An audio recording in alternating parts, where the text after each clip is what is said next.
Hi friends. Coimbatore மாநகரம் விளாங்குறிச்சியை அடுத்த சேரன்மா நகரில் வசித்து வருபவர் தனீஷ் சேவியர் ஆனந்தன். இவருக்கு 54 வயதாகிறது.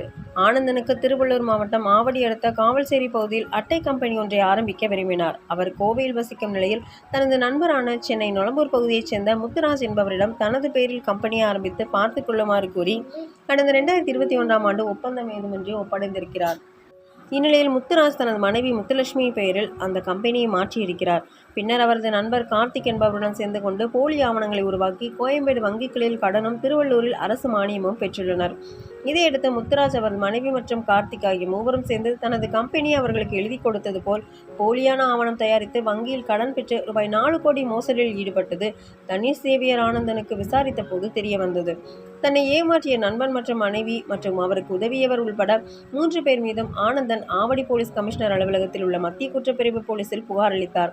இந்த புகாரை அடுத்து இன்ஸ்பெக்டர் ஆல்வின் பிரிஜிட் மேரி தலைமையிலான போலீசார் வழக்கு பதிவு செய்து சென்னை கீழப்பாக்கம் பேங்க் தெருவைச் சேர்ந்த முத்துராஜ், அவரது மனைவி முத்துலட்சுமி மற்றும் கார்த்திக் ஆகிய 3 பேரையும் நேற்று கைது செய்து நீதிமன்றத்தில் ஆஜர்படுத்தி சிறையில் அடைத்தனர்.